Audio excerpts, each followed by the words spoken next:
Hello everyone.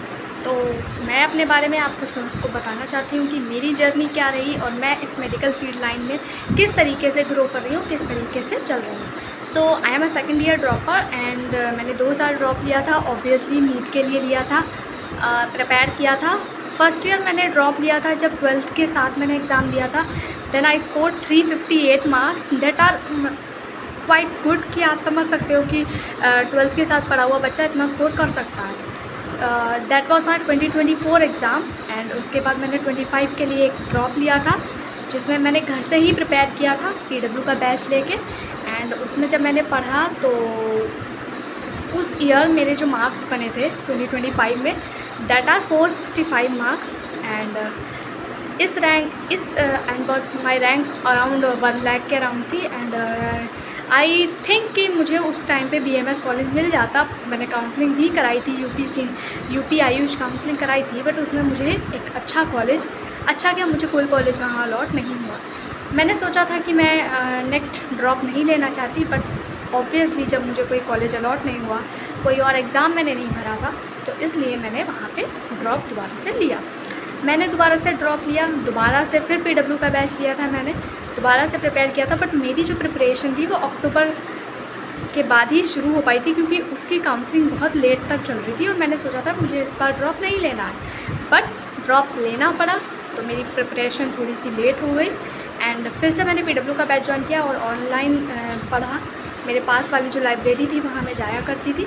And इस बार मैंने और भी एग्ज़ाम्स भरे थे। मैं नहीं चाहती थी कि इस बार मैं कोई और ड्रॉप लूँ, तो मैंने एक एम्स BSc नर्सिंग का एग्ज़ाम भरा था एंड UP सीनेट का एग्ज़ाम भरा था, जो कि BSc नर्सिंग के लिए ही होता है। तो उसमें मेरे UP सीनेट का एग्ज़ाम 6 जून को था, तो उसमें मेरे अच्छे मार्क्स आए थे। I score 106 marks and my rank was UP overall rank was 63 and मैंने उसकी काउंसलिंग भी कराई है और I have allotted KGMU and मैंने वहाँ रिपोर्ट भी कर दिया है, मेरा एडमिशन हो गया है।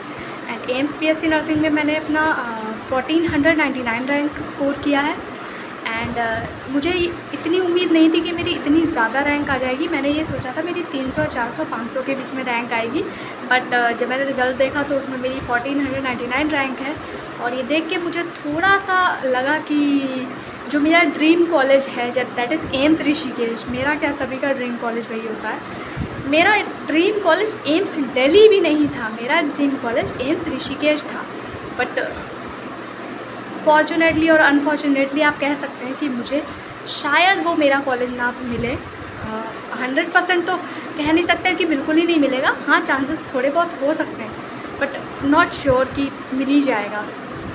तो आई बिलोंग फ्रॉम UP, तो मैं सोच रही हूँ कि मैं और कौन से कॉलेजेस पढ़ूँ। एंड मैं बहुत ज़्यादा एक्सप्लोर करने की कोशिश कर रही हूँ, बट मैं एक पर्टिकुलर पॉइंट पे नहीं आ पा रही हूँ कि मैं अपनी प्रेफरेंस लिस्ट में क्या क्या कॉलेजेस को डालूँ। सो इस चीज़ में मुझे बहुत ज़्यादा कन्फ्यूज़न हो रही है। मैं लाखों करोड़ों वीडियोस देख रही हूँ और मुझे समझ में नहीं आ रहा मैं कैसे कैसे अपना प्रेफरेंस लिस्ट बनाऊँ।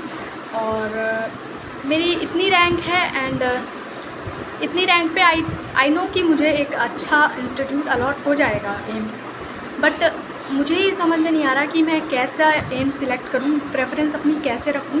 And I am from UP और मैंने अभी तक एम्स गोरखपुर, एम्स रायबरेली और AIIMS Bilaspur and AIIMS Patna, इतने ही एम्स को देखा है और मैं उन्हीं को एक्सप्लोर कर रही हूँ। अगर आप लोगों को और अच्छे एम्स के बारे में जानकारी हो और मेरी रैंक पे अच्छे एम्स अगर मिल सके तो प्लीज़ मुझे गाइड कीजिए, क्योंकि मुझे ये चीज़ें एक्सप्लोर करने में टाइम लग रहा है और काउंसलिंग भी जल्दी शुरू हो जाएगी, तो I have not much time. So please help me and do subscribe my channel and this is my first ever long video. And इसमें थोड़ा बहुत अगर ग्लिचेस हो या मेरी बात में थोड़ी सी नर्वसनेस हो तो प्लीज़ काम चला लेना। And thank you for watching.